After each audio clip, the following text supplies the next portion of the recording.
Well, welcome to Birmingham, often known as the second city of Britain. It is the second largest population center here in the country after London, and it has a deep history, both for me personally and my family, but also for the world. It was in Birmingham as far back as about the year 600 that there was a known Anglo-Saxon settlement. Eventually, of course, there was the Norman conquest, and up until just after the time of Henry VIII, it was really just kind of a small market town. And I'm right here in the center of Birmingham near the Bullring Shopping Center and New Street Station, which are kind of where that market was. But it was in the 1600s that furnaces and industry started to come to this place. And by the middle 1700s, this was really the heart of the Industrial Revolution. More patents happened here from people in the Birmingham area than anywhere else in Britain. In fact, 3 times as many happened here. Many of the most important inventions in industry, in world history, happened here, including the first practical steam engine. Some of the most important changes that were made to textile industry, to a number of other things. Plastic was invented here in the Jewellery Quarter. Man-made plastic. So what we're going to actually be doing today is walking around the city a little bit. I'm actually going to an area known as the Jewellery Quarter, and we'll talk a little bit more about what that's all about when we get there, and talk about some of the trades that were made famous in that part, because it's also the place that my family came from in this city. So let's go.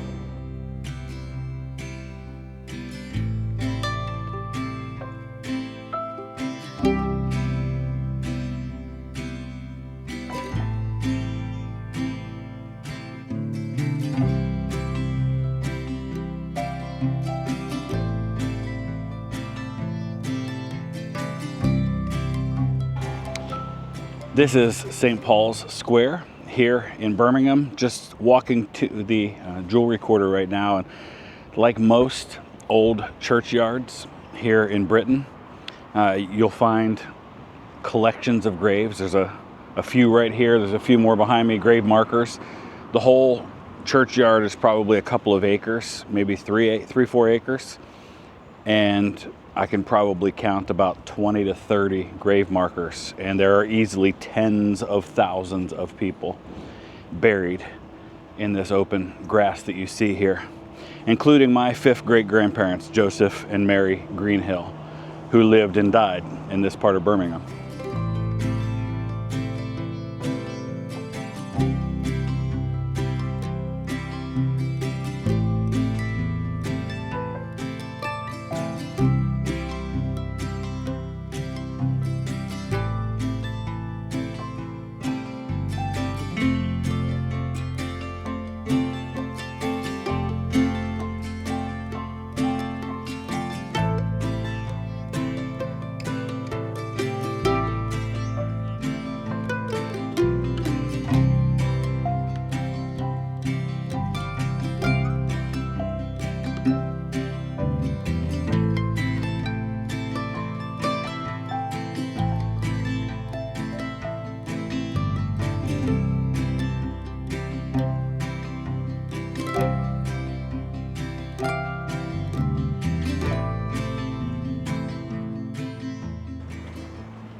Well, that was pretty cool. I walked in on the middle of the Ash Wednesday service that started at 12:30 at the church, and got to participate in the end of the Eucharist service there, and just had a lovely chat with the folks who were there and with the vicar afterwards. And just really cool to see the modern families who make up this church that my family were founding members of when it first began in the late 18th century.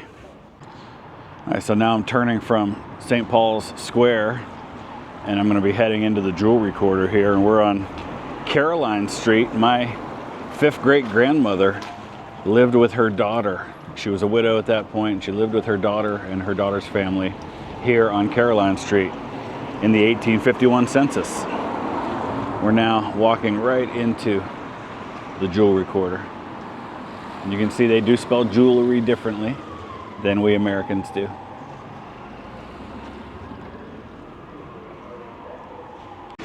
Okay, so we're making our way into the Jewellery Quarter now, and you can start to see some jewelry shops still. But here you see a badge and metal works, making badges and medals. And then over here you have what's now a food place. It's called the Button Factory, and I thought that was especially cool because one of the common trades you see in the Jewellery Quarter were button stampers and people who made anything that involved crafting with metals. And my third great-grandfather, George Greenhill, when he came to the United States in 1848 from the Jewellery Quarter, he listed his occupation as button stamper. So perhaps, I don't know where he worked, but perhaps it was here in this factory, but I think he probably worked for his family's business. They were gilt toy makers, and we'll talk a little more about that as we get to where they lived and worked.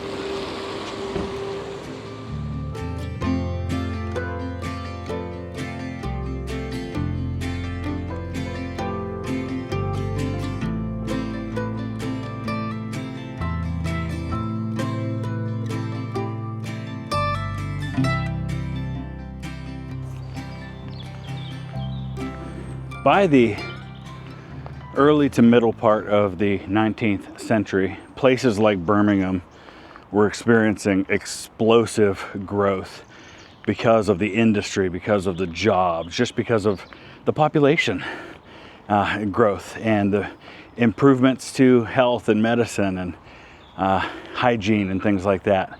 There were, however, some serious outbreaks of things like cholera that killed a lot of people.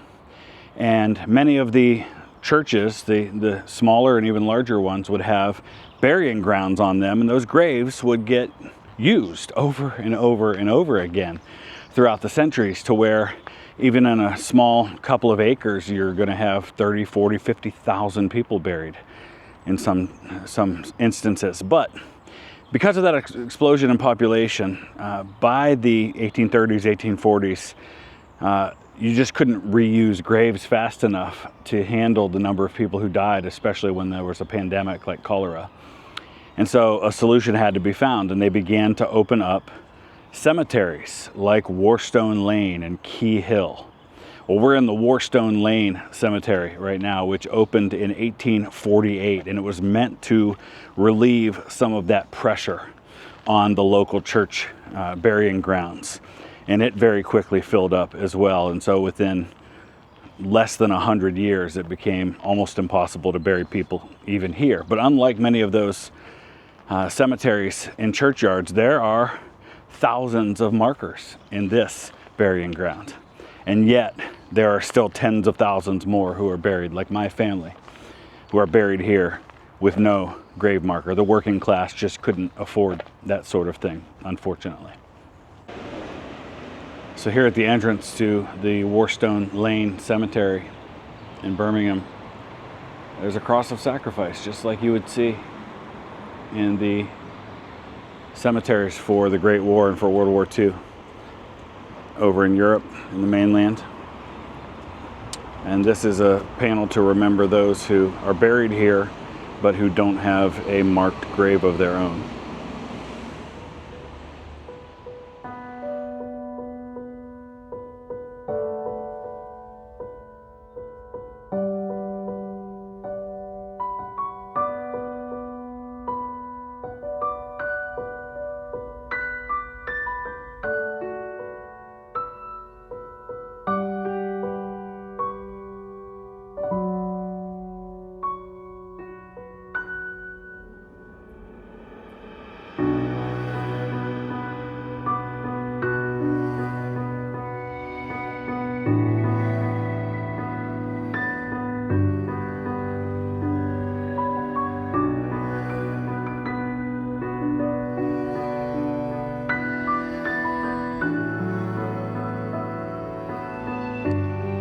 Well, my last living link to a country other than the United States was my fourth great-grandmother, Mary Betts Greenhill, who died here in the Jewellery Quarter in 1869. With her death, all of my living ancestors from that time on were in the United States. And when she was buried, she was brought here to Section H, of the Warstone Lane Cemetery, just a block or two from where she lived her life. And like most working class people, and there are probably tens of thousands of them in this cemetery, she unfortunately is in an unmarked grave today. But I'm here in Section H to honor her and to remember my last link to this country. So what's kind of interesting right now here in Warstone Lane Cemetery is because of the leaves that have settled, you can actually see the outlines of many of the unmarked graves because the leaves have settled in them.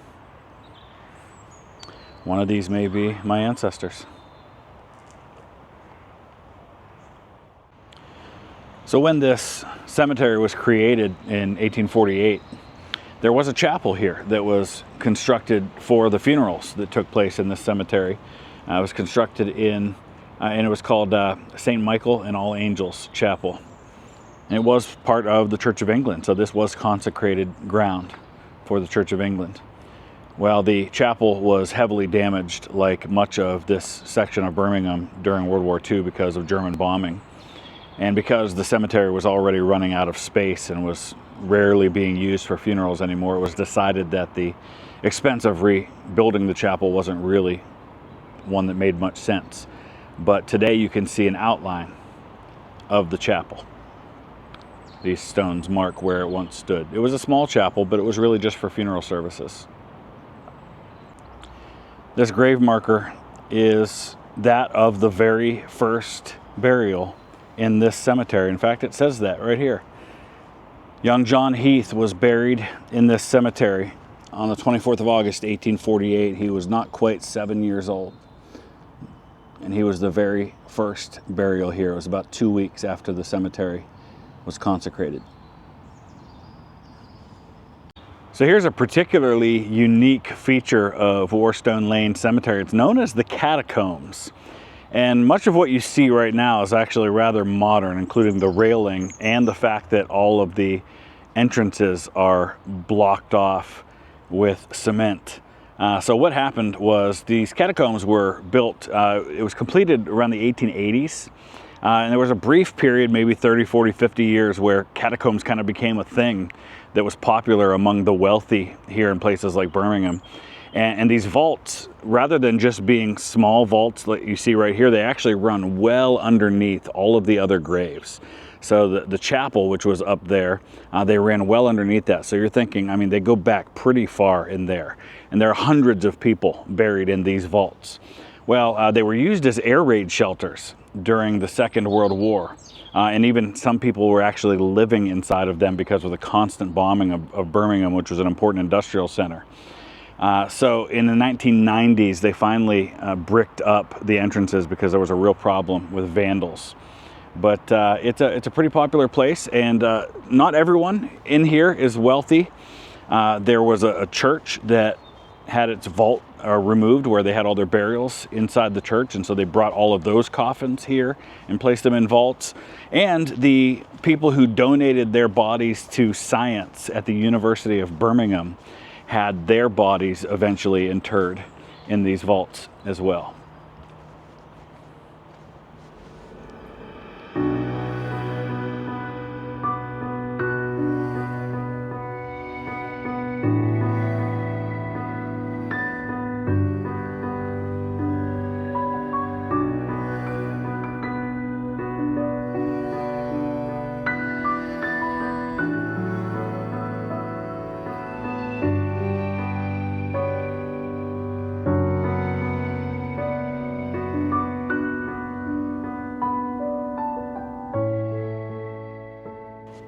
This is Tenby Street.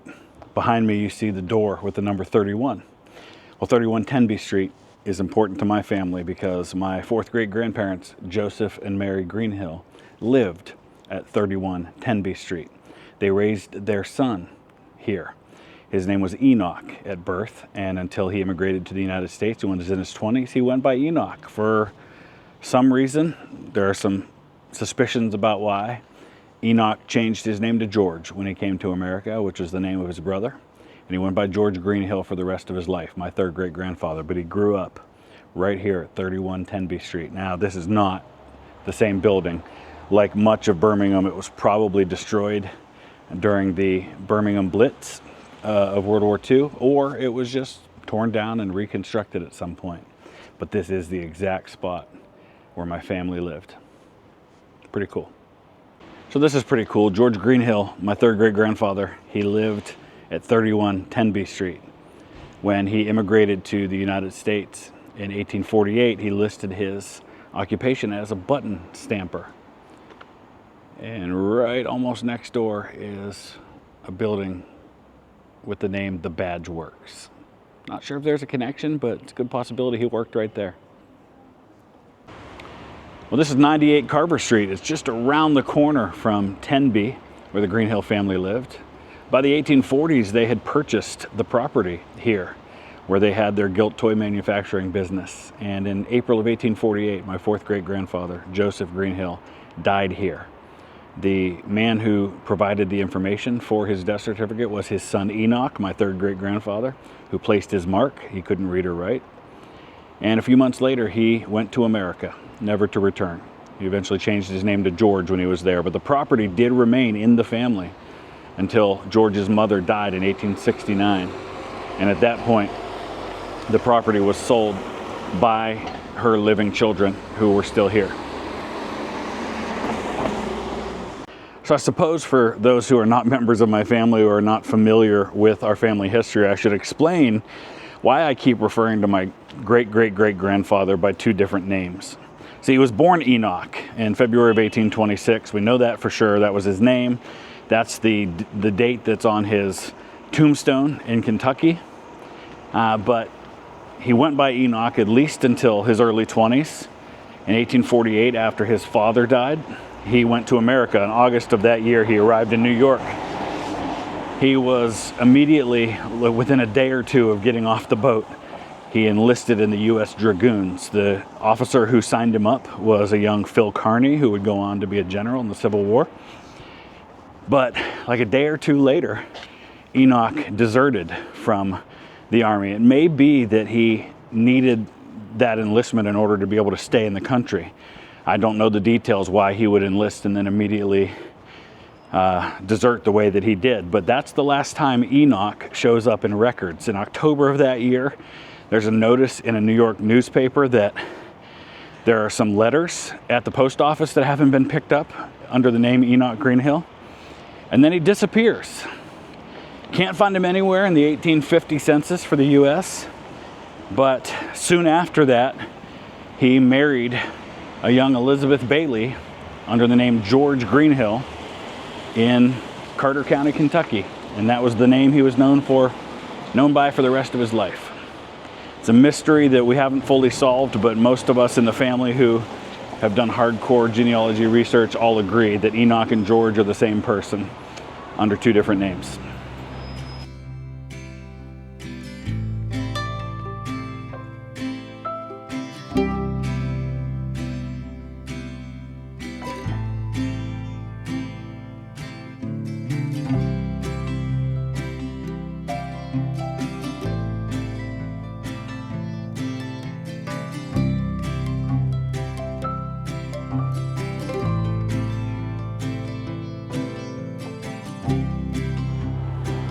So at its peak in the early 1900s, the Jewellery Quarter, which is only an area about 1 square kilometer, employed about 30,000 people. But even to this day, 40% of all jewelry that is manufactured in the UK is made here in this tiny area with a population of less than 20,000 people. They make about 12 million items of jewelry per year. It's the largest concentration of people working in the jewelry trade anywhere in Europe. So the Jewelry Quarter is so much more than just jewelry in the traditional sense. It's just really anybody who worked with any kind of fine tools and manufacturing of small items. So you see here manufacturing jewelry, but you see sports trophy manufacturing. Here we have tool makers. There we have stampers and piercers, pressings, stampings. It's all a part of the Jewelry Quarter. And my family, for example, were not jewelry makers. They were gilt toy makers. And I should probably take some time to explain a little bit about what that means. So let's talk about my family's business, gilt toy manufacturing. That word toy to us today means a child's plaything, but it didn't originally mean that. In 1777, Edmund Burke referred to Birmingham as the great toy shop of Europe. But see, back then, toys were really anything small and intricate that were made out of metal. Let me just read you a list of some of the things that were considered to be toys back then. This is from 1767, and this is in a directory talking about the thousands of toy manufacturers here in Europe, or here in Birmingham. It says, "We shall here observe that these artists are divided into several branches as the gold and silver toy makers. Trinkets, seals, tweezers, and toothpick cases, smelling bottles, snuff boxes, filigree work, such as toilets, tea chests, ink stands. The tortoise shell toy maker makes a beautiful variety of the above and other articles, as does the steel, who makes corkscrews, buckles, draw and other boxes, snuffers, watch chains, stay hooks, sugar knippers, etc." Those are just a small number of examples. Now, there were eventually other kinds of what you would call gilt toys, which would be little trinkets that you would see, like jewelry boxes and anything with like overlaid thin metal on it. Button stamper was still considered to be a toy maker. And for several generations, my Greenhill family, that's what they did here. There's also, though, a section of this same part of Birmingham that's known as the Gun Quarter. And one of my ancestors through the Greenhill family, his name was George Betts. And he was a gun manufacturer during the Napoleonic Wars. I'd love to get my hands on one of those, but I'm sure there were hundreds, if not thousands, of small shops that were making the guns that were used for those wars.